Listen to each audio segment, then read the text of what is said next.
Welcome to the Daily Cannon Podcast. Hello again, everyone. It's another Daily Cannon Weekly podcast.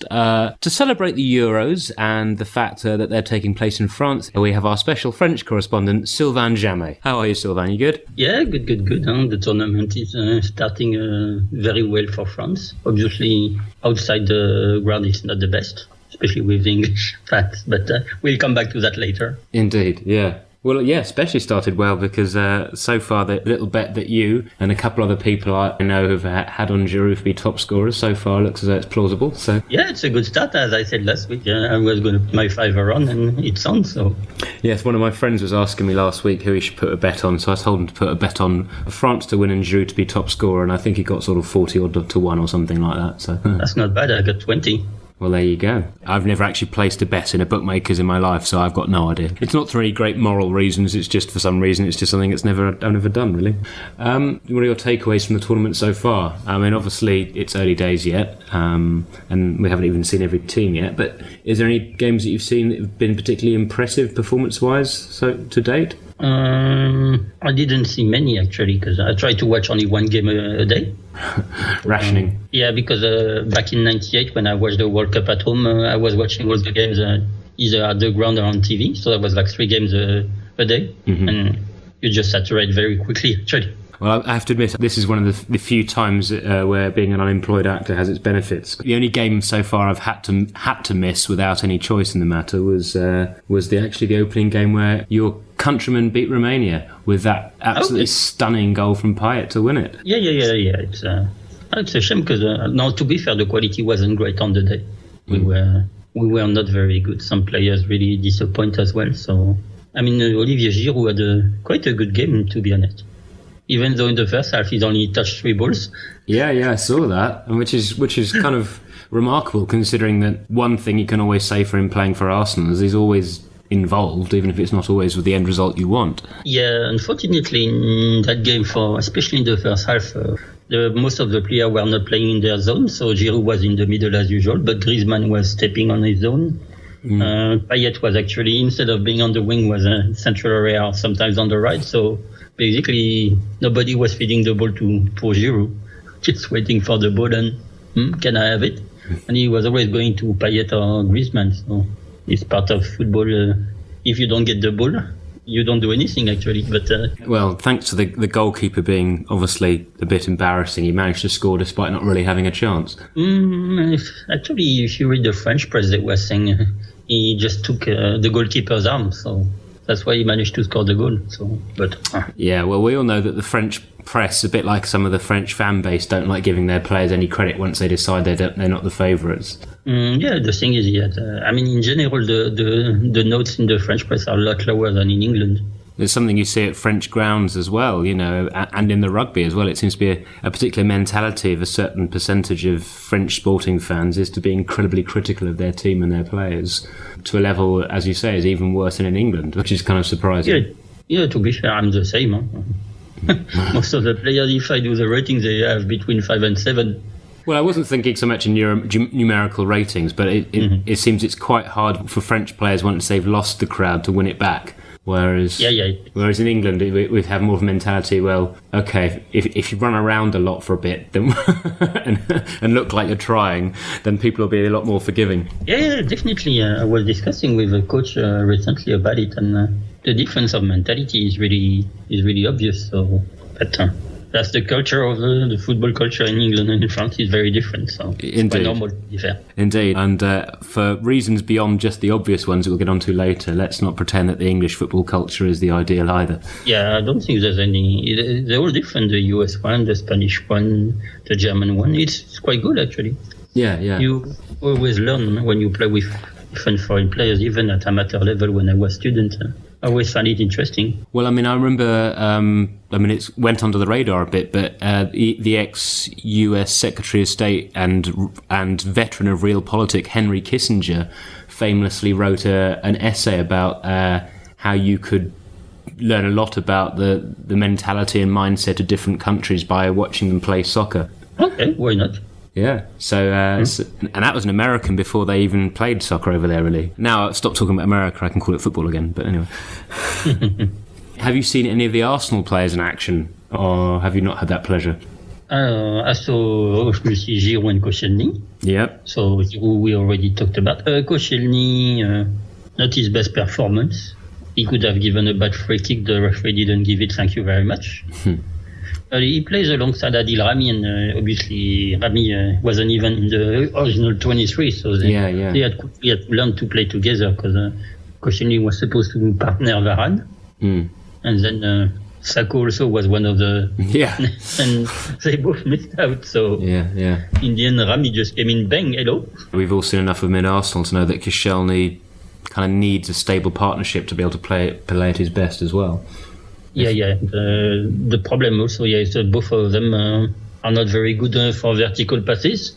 So the build-up play is not always good at the moment. So Koscielny is better on the ball running forward actually to create a extra player, outnumber the opposition. So no one's ever accused Adil Rami of being the most Beckenbauer-like defender. No. Adil Rami is your typical central defender, what we call the stopper in front. Four in front.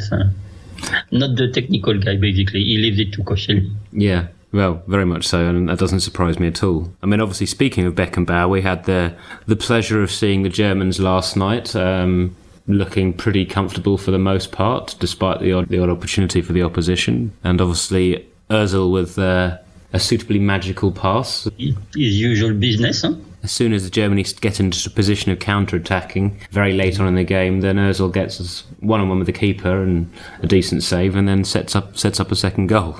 It's a good performance. What I really saw in that game is, because I saw the highlight, is actually Joachim Low. Yes. Unfortunately, you could see everywhere. I mean, he's grabbing his balls and sniffing his balls. Honestly, yeah, he's going to have to be a little more subtle in future. It slightly undermined that air of kind of Kraftwerk era cool he'd tried to cultivate. Yeah, I think he's a good coach actually.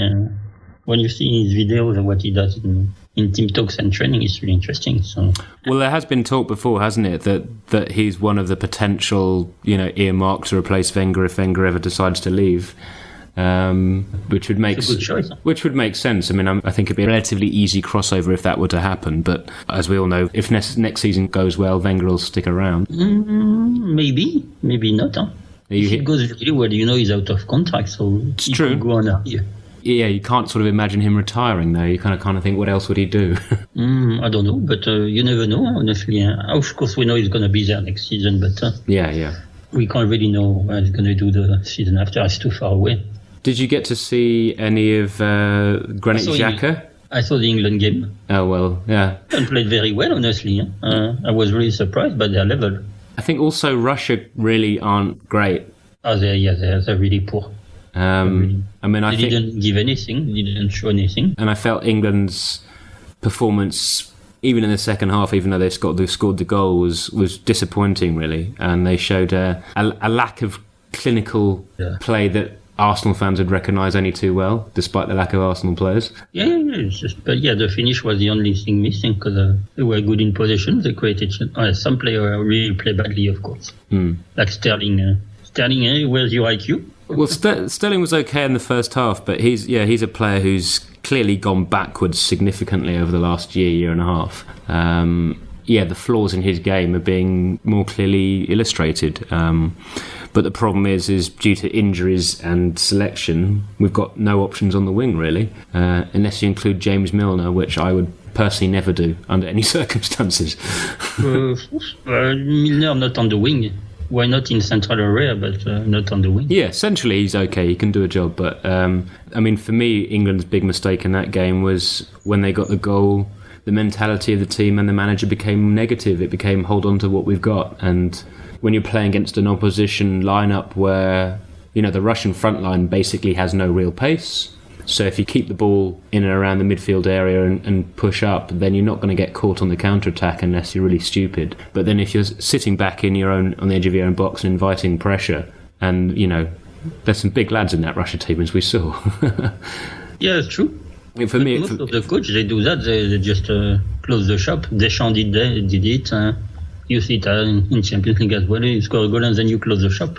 No, I understand the mentality, but I just think Just a normal process, to be honest. you've got to analyse the strengths and weaknesses of your opposition. And for me, it was, given that England's defence is not their strong point at the moment, for me it was tactical suicide. I mean, taking Rooney off for Wilshere, I understand bringing Wilshere on because you want to keep the ball, you want to have a bit more control, but Rooney was controlling the game, so why take him off to bring Wilshere on? I don't understand. And then Kane was useless all game. And, why not put another front man on? If you're going to play a more defensive, counter-attacking game in the last 15 minutes, throw on someone with some pace up front, whether that be Vardy or anyone else. Would have been the logical option. Yeah. It's not easy to hit Russia on the break. But, and then, of course, we see Milner coming on. And although not as bad, it did remind me of many years of watching Arsene Wenger throw someone on the left wing to try and shut up a game. It was not quite Pascal Segan territory, but a little bit of Kieran Gibbs.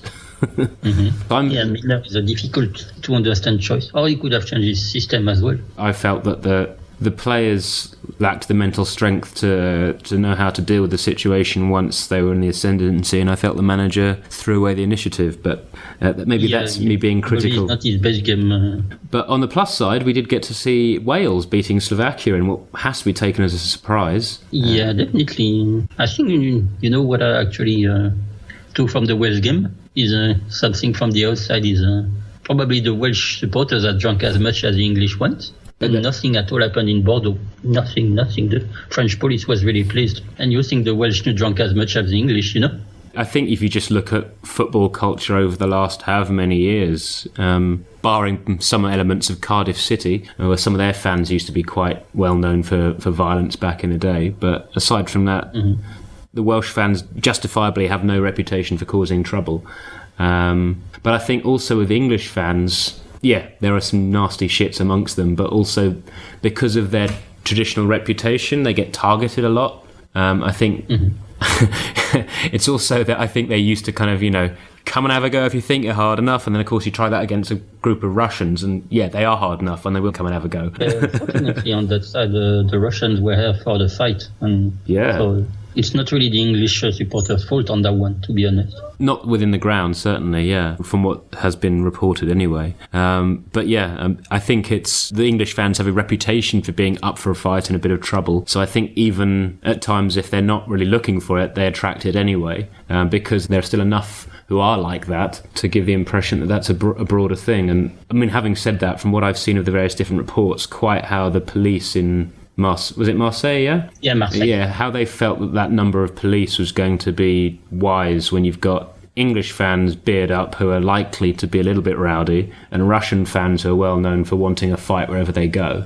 And then you're letting them mix, and it's kind of like you've got to know you can't treat every nation the same with their relationship with each other and expect to get the same results. It's one thing if Ireland and Sweden today, that never any problems between their fans with anyone else historically. So, of course, yes, you can go light on the policing. But if people are able to... There's also the wider thing. If people are able to bring flare guns into stadiums, does that not suggest that stadium security is inadequate? Yeah, the security was absolutely poor. And even, the policing is a big problem in France. The last season...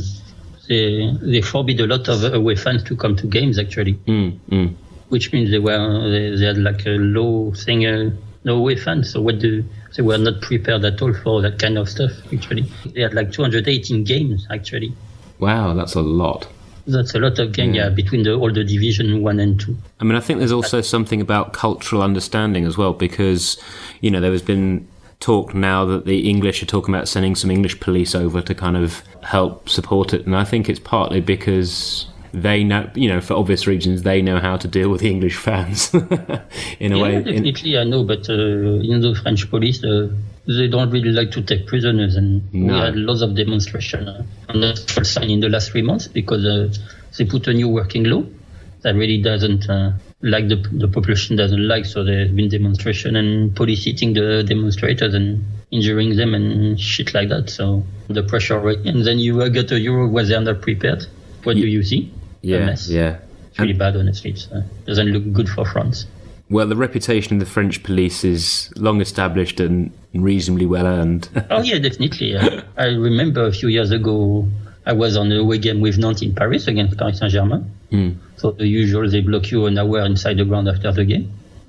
And then we go out, nice on the way back. Then we're walking, and then you see people rushing, running towards you. You just move aside next to the wall, and then the police comes and hit everybody. Pum, pum, pum, pum, pum. Nice. So the French police doesn't really, I'm surprised actually they don't charge the fans more actually. They use tear gas rather than hitting them with the baton and everything.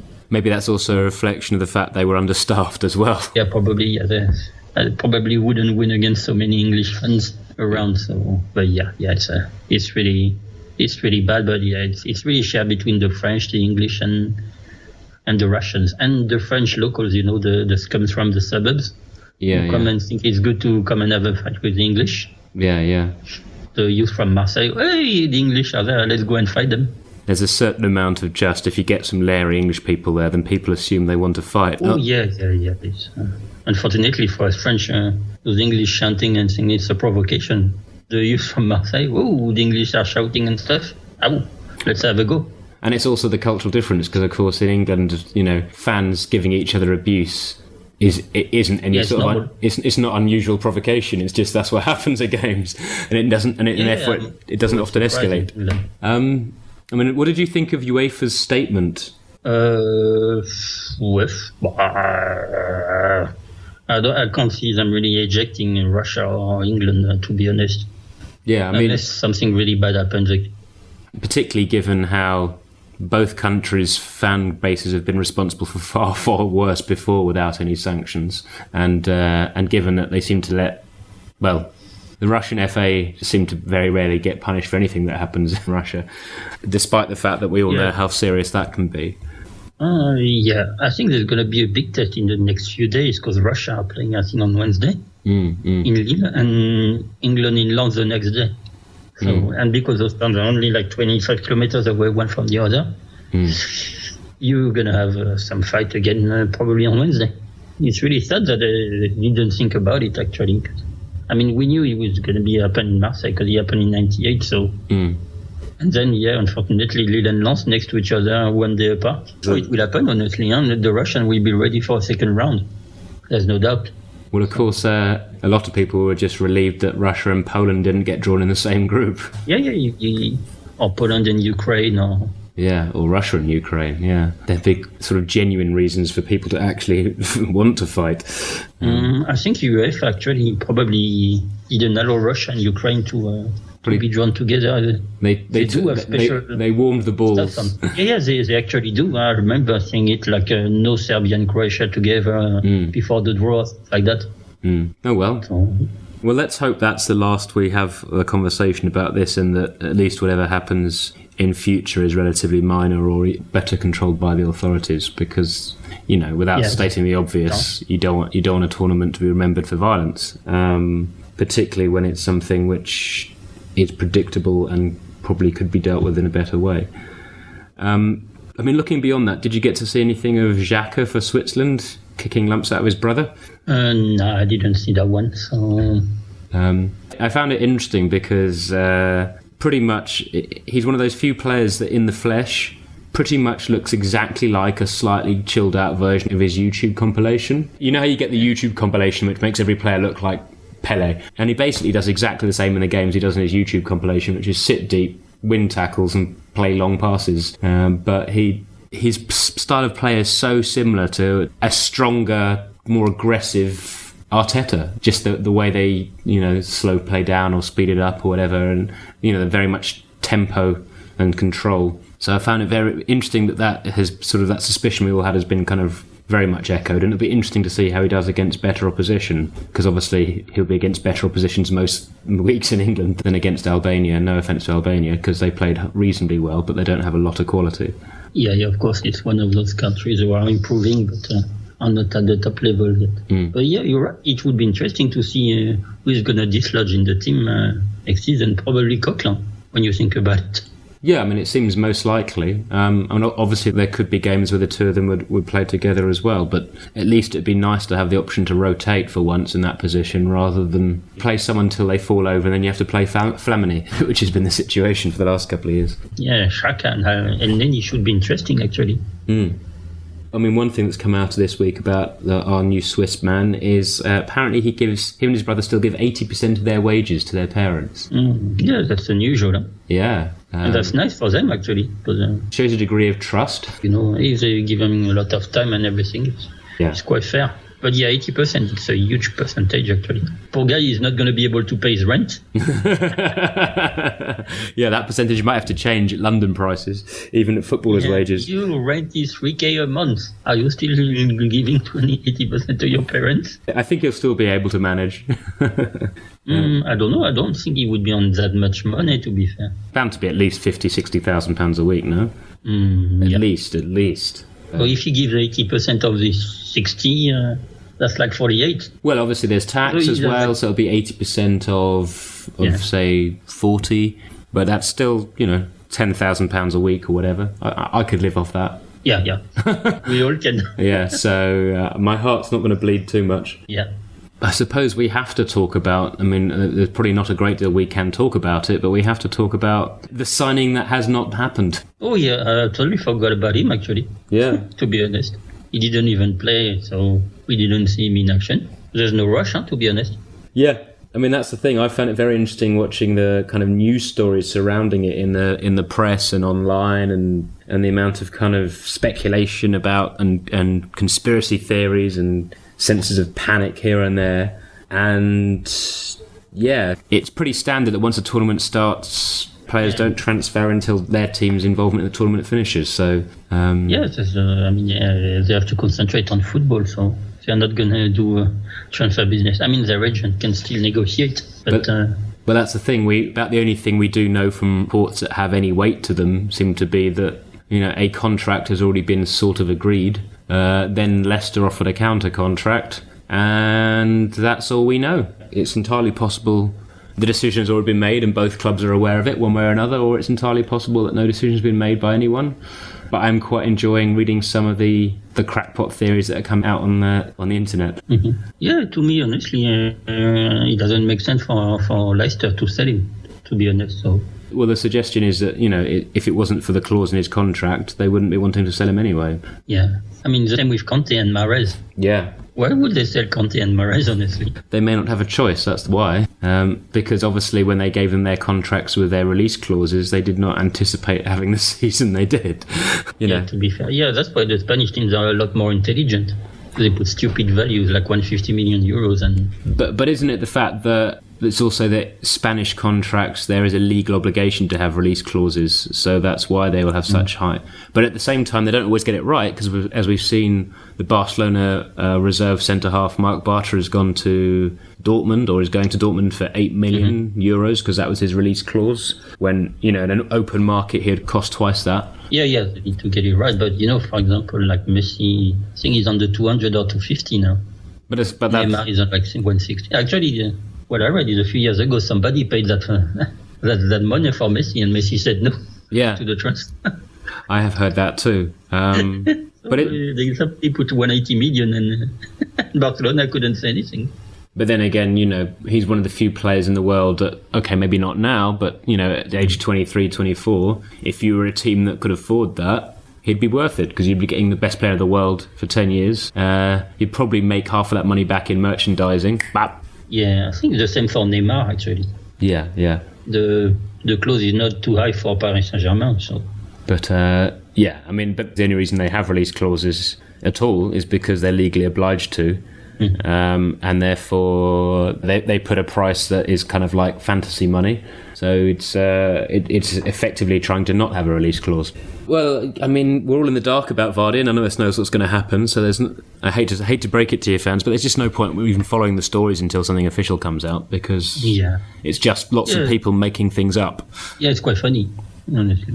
I did quite enjoy people taking the piss out of David James for his comment of like, well, it's either going to happen or it's not, depending whether the rumours are true or not, which, although very boring and an utterly pointless soundbite, is about the long and the short of it.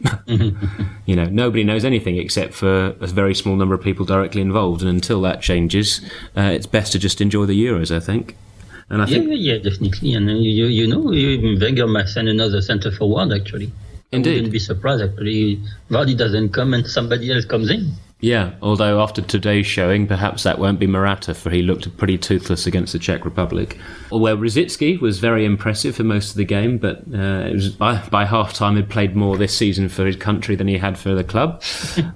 Which I saw the statistic, that was funny. Which is a perfect illustration of why he will not be here next year, despite the fact that he clearly has the ability.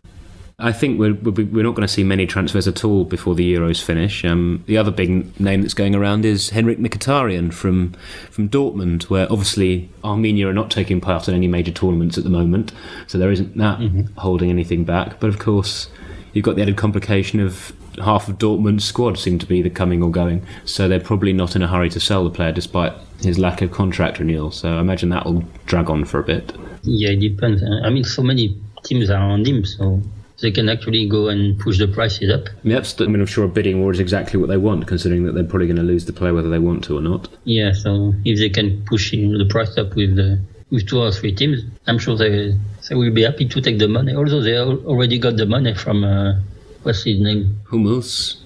Yeah.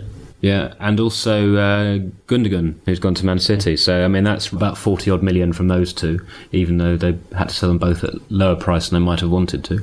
At least they'll be able to buy some new players.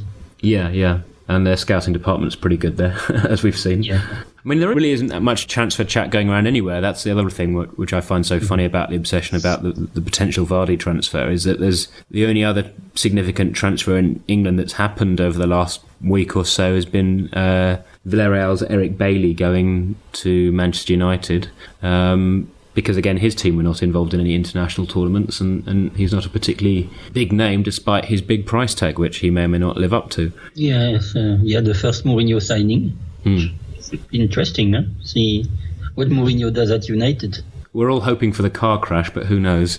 Yeah, it's like a very antagonistic philosophy between what he does and what United normally do. You'd expect that him signing a contract there will be on certain understandings, given that he's always wanted that job, and the likelihood of getting fired immediately is less than it is under Abramovich. Speaking of Mourinho and Abramovich, actually, something that was in the news, what did you make of... Obviously, we'll have to be careful where we tread due to legal issues, but what did you make of the Eva Canario tribunal or non-tribunal for constructive dismissal? Yeah, I was disappointed, honestly, that they managed to get an agreement. Yeah, I think we all were. We wanted all that ugly stuff to come out, particularly as Mourinho is going to get put in the dock. Yeah, I think that would have been really fun, actually.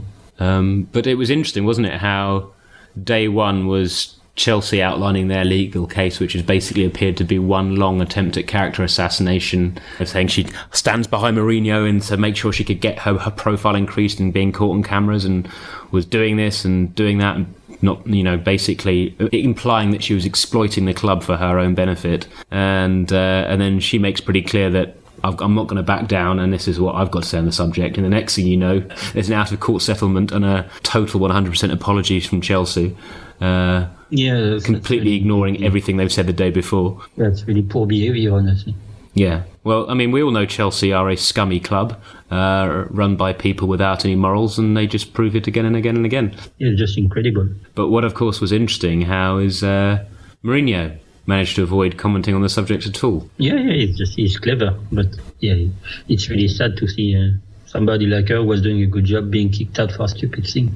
She got her money. Well, yeah, that's it. And obviously the trial could have been potentially damaging to her and her future prospects as well, because even if you believe anything that Chelsea were putting out about her, in football's quite a small game, and if enough mud gets thrown, some of it'll stick. Yeah, it's a small world. So. Unfortunately, some reputation he has taken, even if it's wrong. Yeah. So it'll be interesting to see what her next move is. But anyway, so it's disappointed that we didn't get the full story on that one. But we didn't get the full fun party. But I suppose, being football fans, we'll fill in the gaps to a certain degree ourselves anyway. Yeah, I mean, where are you standing with the rest of the Euros, I guess? Is there any other thoughts you have about it going forward, or any predictions that have changed due to what you've seen so far? What I saw is there's not so many goals actually being scored. Yeah, I think Germany's victory last night was the only game settled by more than one goal, is that right? Yeah, because 2-1, 1-0, 1-0, 1-0, 1-0, I think that's it. Yeah. It's really tight, huh? Yeah, which is, I suppose, is good because with 3 teams qualifying from most of the groups, it could easily have turned into very boring after the first couple of games as that's all decided. But as things stand, it looks like a number of the groups will go down to the last game, which will be good. Yeah. It's really a strange process to have 24 teams. It's really bad because nearly nobody is eliminated, basically. It basically ensures that the big teams have to really screw up majorly to get eliminated. You need really to be shit to be out in the first round, basically. You need to do as well as England did in Brazil or France did in Japan. You need to have that level of failure to get eliminated. So you can't really get eliminated if you're a big team. You can go out in the second round, but in the first round, now England will go through. I think do as bad as the World Cup. The only other thing I wanted to pick your brain about really was what do you think of Koeman going to Everton? Honestly, the manager move, I don't find it really upsetting or special. It's just a normal, move. It's like he abstained to Reading today. It was bizarre. It is a bit of an odd one, that, because but perhaps he didn't see a route towards the managerial post at Ajax, and so thought I had to take the chance when he could. Yeah, I didn't even know Yapstam was actually managing. I think he was managing the Ajax B team. Okay. But obviously because De Boer's gone, hasn't he, and they've replaced him with someone else, and who obviously wasn't Yapstam, so he may have realised, which is fair enough. Yes. But Koeman at Everton, why not? Probably going to need to rebuild the team a bit. Well, they've got this money coming in, haven't they? This guy who used to have shares in Arsenal has basically promised them lots of money. The question is, can he keep hold of more than one of Stones, Barkley and Lukaku? Lukaku's made it pretty clear he wants to go, but whether anyone wants to pay the money that they'd need to remains to be seen. It's quite expensive, but he scores goals, so... Yep. At the end of the day, even if you're expensive, if you score goals, you're well worth the money. It's a rare commodity indeed. We'll see how he does against Italy tonight. The only thing, I suppose from an Arsenal perspective, is of course Koeman was one of those people that was being bandied about as a possible successor for Arsene Wenger, and perhaps if he can do a good job with Everton, that makes that slightly more likely down the line. Definitely. It depends when Wenger would go. But if he's successful enough, obviously, he will have a good chance. Obviously, the Southampton fans are deeply pissed about it because only about 3 weeks ago, Koeman was saying he'd definitely see out the next year of his contract.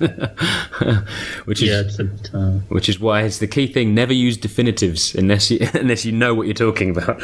Maybe he wasn't thinking about moving 3 weeks ago. Sometimes things happen and change. Well, I suppose he probably wasn't expecting someone to offer him $5 million plus a year. Yeah, that's it. You get players and they're happy, and then somebody comes in, hey, bang. Oh, okay, maybe I'll take it. Yeah, well, that's the thing. I mean, of course, we all, as fans, want loyalty from our managers and players, but there are certain pay rises that I think even most of us can accept are kind of, the market, it's really what happened. When Alex Song went to Barcelona and tripled his wages, fair enough. He's never going to get that chance to go there and earn that money again. A football career is quite short, so tripling your money is really good. Of course, I probably, like most fans, wasn't quite so philosophical when it came to Adebayor going to Man City, but that's a different kettle of fish. Adebayor, I think he had reached his best level, so it was time to let him go, actually. Yeah, it was noticeable that the club didn't try too hard to hang on to him. Yeah, because we know that guy is not very stable, and so that was actually good value. Yeah, indeed. Right, well, I mean, there's probably not else to talk about this week. Yeah, just a quick one. Actually, that's the second game I saw on Sunday where I saw the new kit. Oh, yes. Oh, yeah. Because obviously, 3 weeks ago, I saw the ladies playing Seattle with the new kit. And on Sunday, the reserve ladies played with the new kit as well. Who do they play against? They beat West Ham 7-2. Yeah, I knew they'd won quite comfortably. Yeah, they beat the West Ham first team 7-2. And it was quite interesting. And so the new kit looks like the old one, basically. You mean it's red and white? Beside the color, and it's really the same. It's just that vertical band in the middle who makes it a small difference, but otherwise it's exactly like last season. So, well, I suppose on that front, I mean, obviously we know that despite the Arsenal ladies' first team struggling in the league but winning the cup, The Arsenal ladies reserves and under 17 seem to be conquering all before them, really, don't they? Yeah, it's really, really good. Even the under 15, actually, they won the Dallas Cup. So oh, right. There's a lot of good results, actually. It's exactly the same problem as the men's team. Once they reach that reserve level, there's not many places in the first team. Yeah, and not adequate competition between the reserve level and the first team level as well. Yeah. There's a huge gap. So either they send them on loan, like Chelsea did with the 3 players sent to Bristol, or even with us. We have a player at Doncaster. So is that Cara Humphrey? Is that right? Yeah, Carla. Yeah, so she's over there, and that's the only way basically. Between 18, 19, 20-year-old. They're not going to be competing against a full English international, Spanish international, or Dutch international there. They're not ready for the level, basically. And of course, as you say, it's exactly the same problem as the men's game, which, Arsene's talked about numerous times, that the actual changes to the under-21 reserve setup have actually made it harder for players to test themselves at that level, which has made loaning out of players even greater necessity. I think that the unique nature of the English game means that we'll never see what we have in other countries, which is B teams playing in professional leagues. We have more professional football clubs than anyone else. And I think something singularities I always found very strange. Because you get 4 division, and even the 5th division is like a lot of professional team. In France, you stop at 2.5. You get like 100 professional team. What? Yeah, it's almost twice as many as any other league in Europe, isn't it? Yeah. And so, of course, the idea of being able to set up B teams that can compete in that would put a lot of people's noses out of joint. And it's not possible. Yeah, it's not going to happen. Hence the loan system, which, of course, sometimes means that people like Serge Gnabry end up trying to convince Tony Pulis to give them game time. And it doesn't work. No. We briefly were fooled into thinking that Pulis at Palace had discovered football, but it went back to West Brom and it became just much more kick and run, except for when he got desperate and put Sessegnon in the team for a bit. Yeah, it's a bit disappointing. So the club should make sure they get a loan where they will get game time, basically, and not sitting on the bench. Yeah, or not even getting on the bench. Yeah, it's even worse. It was interesting. I read some reports in the sort of Birmingham newspapers talking about the loan deal, and they couldn't work out why he wasn't getting any game time either. But there we go. Yeah, it might have been some politics with the agent or stuff like that. Either way, I suspect it'd be the last time a player for Arsene Wenger gets loaned to Tony Pulis. Yeah, probably. They'll be back in Steve Bruce territory where they belong. Yeah, if they can work out properly, or they can go to France. That's true, yeah. Lorient or something. All right, well, yeah, I think we generally have exhausted everything else, and the football kicks off shortly, so we're going to go and do that. Yes. Also, I've got a sore throat and I can barely speak anymore. So, thanks for tuning in, listeners, and thanks for talking to me, Sylvain, and enlightening us all with certain bits of knowledge I didn't have, and speak to you next week, probably. Yeah. Have a good one. See you next week. See ya.